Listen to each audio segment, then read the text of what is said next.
জাজের প্রায় 10-12 নম্বর ছবি আমার এটি, এবং কো প্রোডাকশন ছবি বোধহয় 4 থেকে 5 নম্বর।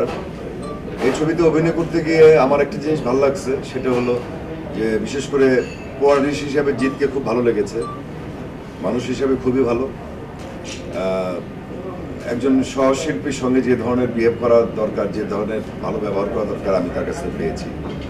এবং অসাধারণ ডিরেকশন বুঝে একজন ভদ্রলোক, যে নাকি বাংলা জানে না কিন্তু বাংলা ছবির ডিরেকশন দিয়েছে বস্তু বাবা যাদব।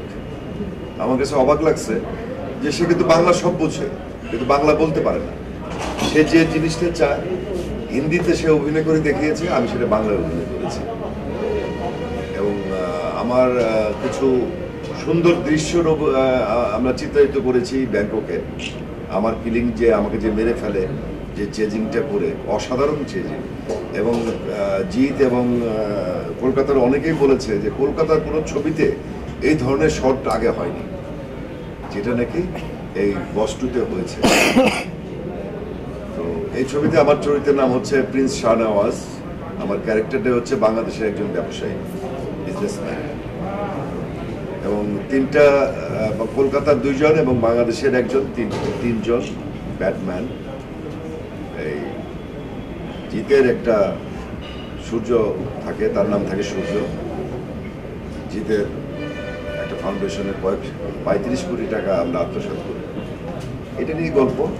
এবং আরও অনেক কিছুই আছে, ফারিয়া আছে, তারপর শুভশ্রী আছে, তাদের প্রেম রোমান্স আছে, গান আছে, সুন্দর সুন্দর গান আছে। এবং অ্যাকশন দৃশ্য অসাধারণ এই ছবিতে।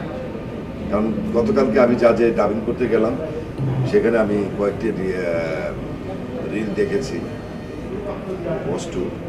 তা আমার কাছে মনে হয়েছে যে একটা ইংলিশ ছবি, এবং দর্শকরা খুব এনজয় করবে এই ছবিতে। আর বিশেষ করে টেকিংস, মানে এই ছবি যে ডিরেকশনটা দিয়েছে বাবা যাদব, অসাধারণ টেকিংস আছে, অ্যাকশন অসাধারণ, গানগুলো নতুনত্ব। এই ছবিতে আমি যখন নাকি গাড়ি নিয়ে পালাচ্ছি, আমার পেছনে পেছনে জিৎ পালাচ্ছে। এক সময় জিৎ গাড়ির সামনে যেয়ে দাঁড়ায়, এবং আমার গাড়িটা যে দামি দিচ্ছিল, আমার পরিবর্তে যে চালাচ্ছিল, সে কিন্তু যখন চলে যাচ্ছিল তখন হঠাৎ করেই জিতের সঙ্গে বাড়ি খেয়ে যায়। আপনারা এই ছবি নিশ্চয়ই দেখেছেন, আপনারা জিতের ফেসবুক না কিসে গেলে আপনারা দেখতে পাবেন যে অরিজিনালি গাড়িটা বাড়ি খেয়ে পড়ে গেছে। এবং এই ছবিতে যখন আমরা দুজন চেজিং হচ্ছে, আমার গাড়িটা ট্রেনের সামনে দিয়ে বেরিয়ে যায় এবং জিতের গাড়িটা ট্রেনের উপর দিয়ে চলে যায়। এটা কিন্তু কোনো আপনার ডাইরেক্ট ট্রেনের সাথে এটা আমরা শুটিং করেছি। যদি এদিক সেদিক একটু হতো তাহলে বড় ধরনের অ্যাক্সিডেন্ট হতো। এখানে কোনো দামি নেই, কিচ্ছু নেই, ডাইরেক্ট আমি শট দিয়েছি, ডাইরেক্ট জিৎ এবং ফারিয়া শট দিয়েছি। এবং 27 তলার থেকে জিৎ এবং ফারিয়া কিন্তু আপনার দড়ি ধরে নেমে আসে তাদের উপর। যখন আমার সাথে ফাইট হয়, আমি যখন গুলি করি, তখন জিৎ এবং ফারিয়ার 27 তলার থেকে একটা দড়ি ধরে নেমে আসে। এবং এটা কিন্তু ডাইরেক্ট শট, কোনো দামি না। এই ধরনের অনেক রিক্সি শট আছে এই ছবি। তবে আমি আসলে গানের ব্যাপারটা, যখন আমি গানটা শুনি ব্যাংককে, তখন ফারিয়াকে আমি বলেছিলাম যে আমাদের দেশের পটভূমিকায় বা আমাদের দেশ মুসলিম কান্ট্রি, গানটা অসাধারণ, গানটা কিন্তু অসাধারণ। তখন আমি ফারিয়াকে একটা কথা বলেছিলাম যে গানটার সঙ্গে কি তোমার ড্রেস আপ ঠিক থাকবে? হয়তো থাকবে। কারণ আমরা অনেক সময় দেখছি যে মুসলিম এই গান হলে আল্লাহকে নিয়ে বা মাজারের গান হলে একটু হিরোইনকে সেই ধরনের ড্রেস পরানো হয়। আমিও তাই ভেবেছি, কিন্তু যাই হোক, এটা হয়তো ছবির কারণে সেটা হয়নি। তো গানের কিছু কিছু দৃশ্যে, কিছু কিছু কথায়, গানের সঙ্গে কথার সঙ্গে হয়তো একটু পার্থক্য আছে। আমার মনে হয় যে প্রোডাকশন সাইড যারা আছে তারা অনেক ভালো বোঝে, তারা নিশ্চয়ই এটাকে কিছু একটা করবে। আমি একটা কথা বলি যে এই ছবিতে অনেকে অভিযোগ করেছে শিল্পী মাত্র নাকি বাংলাদেশের আমি ফারিয়া। আসলে এটা ভুল ধারণা। প্রায় 18 থেকে 19টা শিল্পী আছে বাংলাদেশের, এবং শিল্পী সমিতির ডাইরেক্ট সদস্য আছে। এখানে কমল পাটেকার আছে, রাজু সরকার আছে, তারপর আপনার এখানে আমি আছি, ফারিয়া আছে, এখানে আপনার সীমান্ত নামে যে কমেডি করে একটা ছেলে ও আছে, তারপরে আমিন সরকার নামে নতুন একটা ছেলে আছে যে নাকি শিল্পী সমিতির সদস্য, তারপর নেপালি আছে, নেপালি হচ্ছে শিল্পী সমিতির সদস্য। এক কথায় যে নিয়ম কোন ক্ষেত্রে মানলো না সেটা একটু আমাদের বুঝাই দিলে ভালো। তাহলে দাদা এই পাশে একটু ইন্টারফেয়ার করি। এইজন্য বলেছিলাম 2014 সংশোধনী অনুযায়ী সমানুপাতিক হারে শিল্পী এবং স্থানে শুটিং করার যে নিয়মটা আছে, যেখানে চলচ্চিত্র ঐক্য জোটের অভিযোগটা ছিল, ওখানে ছিল যে সমানুপাতিক হারে শিল্পীর অংশগ্রহণ এবং অভিনয় যেই স্থান ছিল শুটিং স্পটের কথা। সেক্ষেত্রে আপনি একজন অভিনয় শিল্পী হিসেবে নিজের জায়গা থেকে বিষয়টা কিভাবে দেখছেন যে এই যৌথ প্রযোজনার নীতিমালা সংশোধনী যে রূপটা, এটাকে কতটুকু মানা হয়েছে বস?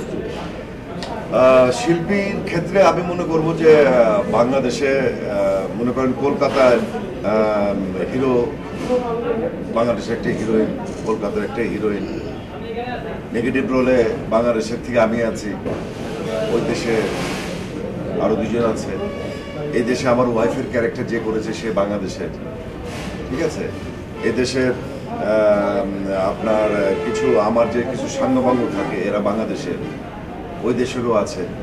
তা আমি মনে করি যে আর্টিস্টের ক্ষেত্রে হয়তো সেটা, শিল্পীর ক্ষেত্রে এটা আমি সমতা মনে করবো এক।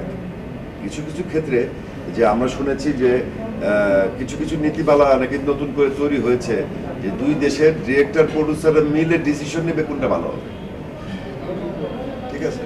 তাহলে আমি যে রক্ত ছবিটা করলাম, রক্ত ছবির ডিরেক্টর হচ্ছে বাংলাদেশে, রক্ত ছবির ক্যামেরাম্যান হচ্ছে বাংলাদেশে, হিরো হিরোইন ভিলেন সবই বাংলাদেশে, তাহলে কি ওটা কো প্রোডাকশন ছবিটা চলে নাই? তার মানে কি ওটা ডিরেক্টর প্রডিউসারের মিলে হয়তো একটা ডিসিশন নিচ্ছে এটা কি করতে পারে, ঠিক আছে।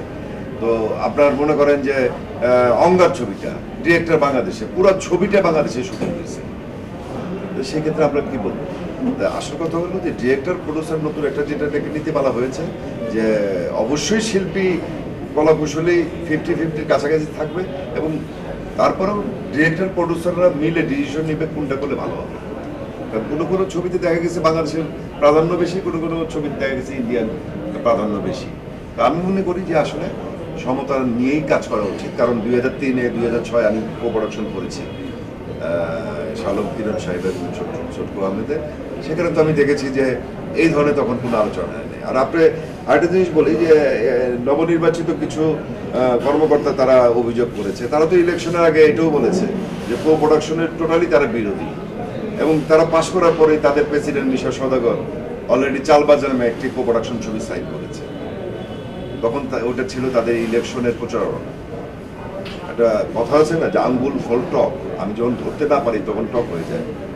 তো নবনির্বাচিত যেসব কর্মকর্তারা বলে যে কো প্রোডাকশন খারাপ, কো প্রোডাকশন করবো না, অমুক তমুক আন্দোলন করবো, আমি মনে করি যে আজকে তাদেরকে অফার দিলে তারাও করবে, তাদের নেয় না বলে তাদের কাছে খারাপ। তার প্রমাণ দিয়েছে মিশা সওদাগর, কারণ ইলেকশনের পরে চালবাজ ছবিটা যেটা আমার কাছে এসেছিল আমি করিনি, আমার সাথে শিডিউলে মিলেনি, পরে মিশা সওদাগর করেছে।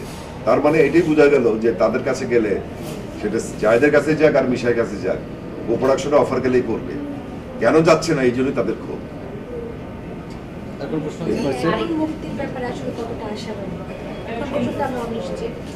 মুক্তি না পাওয়ার পিছনে কোনো কারণ নেই, কারণ 100% এটা কো প্রোডাকশন ছবি, এবং আমি মনে করি যে এই ছবিটা মুক্তি পাওয়া উচিত। বাংলাদেশের অনেক শিল্পীরা অভিনয় করেছে এই ছবিতে, বাংলাদেশেও শুটিং হয়েছে, বাংলাদেশের টেকনিশিয়ানরাও কাজ করেছে। তা আমার কথা হলো যে একটা ছবি, যে ছবিটা যদি রিলিজ না হয় তাহলে তো এটা বাংলাদেশের হলে চলবে, বাংলাদেশের হল কিছু পয়সা পাবে, কারণ ভালো একটা ছবি এটা।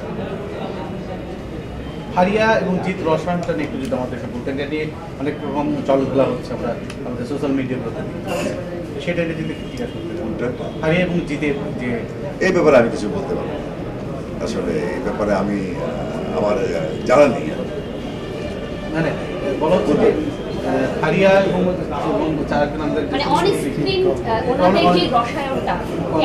কেমন ছিল মানে এই ছবিতে ছবিতে?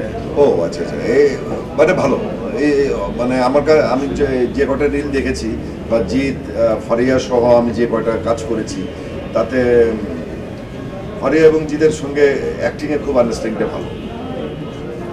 তাদের যে সিনগুলো দেখেছি, যে সিকোয়েন্সগুলো দেখেছি, আমার কাছে মনে হচ্ছে অসাধারণ।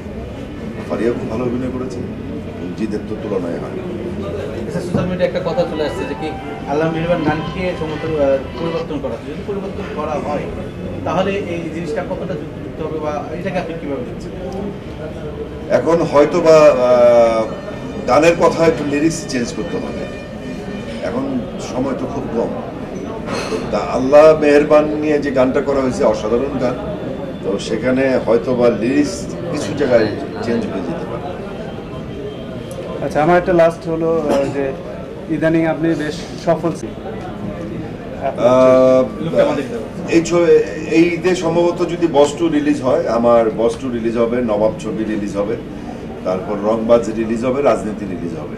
যদি 4টা ছবি আসে, 4টার মধ্যে আমি আসছি এবং আপনারা এই 4টে ছবি দেখবেন যে 4টি ছবি আপনার একই টাইপের অ্যাক্টিং পাবেন না এবং সম্পূর্ণ ভিন্ন মাত্রায় এবং ভিন্নভাবে আমি অ্যাক্টিং করার চেষ্টা করেছি। আর বস্তুতে যে আমার চেঞ্জটা আছে সেটা হলো অ্যাকশন দৃশ্যগুলো একটু চেঞ্জ আছে। এই ছবিতে যে কিছু চেজিং শট আছে, যে আমি যে চেজিং শটে আমি অ্যাক্টিং করেছি, পূর্বে আমি এই ধরনের শটে আমি অ্যাক্টিং করিনি, মানে আমার হয়নি কখনো। কারণ ট্রেনের পাশ দিয়ে একদম ডাইরেক্ট গাড়ি নিয়ে চলে যাওয়া, ট্রেনের পাশ দিয়ে উপর দিয়ে গাড়ি চলে যাওয়া, মানে এই ধরনের চেজিং পাহাড়ের দিয়ে আপনার যে স্কেটিং করে যে আপনার চেজিংগুলো করা হচ্ছে, এখানে যদি একটু এদিক সেদিক হয় পার থেকে গাড়িটা পড়ে যেতে পারে, এই ধরনের শটও আমি দিয়েছি। আপনারা হলে গিয়ে দেখবেন সেটা। প্রশ্ন আছে নাকি? অনেক কাজ আছে, ধন্যবাদ দিয়ে দিলাম ভাই। সবাই রেডি হোক। ওকে, সবাই রেডি? রেডি ভাই এটা সেন্টারে দিন, মিডলে। হ্যাঁ, বস্তু নিয়ে দর্শকদের কিছু বলেন। প্রিয় দর্শক, বস 2 অবশ্যই হলে আসবে, আপনারা হলে গিয়ে এই ছবিটি দেখবেন। অসাধারণ একটি ছবি এবং আমি মনে করি যে একটি ব্যবসা সফল ছবি। গান অসাধারণ, অ্যাকশন অসাধারণ এবং এই ছবিটি হলে আসবে, আপনারা হলে গিয়ে দেখবেন। ঈদ মোবারক সবাইকে। স্যার এদিকে একটু ছোট্ট করে দিন, আমরা সবাই প্রোফাইল পেয়েছি। একটি সুন্দর ছবি, গল্প সুন্দর, অ্যাকশন সুন্দর এবং গানগুলো অসাধারণ। আপনারা হলে গিয়ে বস 2 দেখবেন, এটাই আমার প্রত্যাশা। সবাইকে ঈদ মোবারক।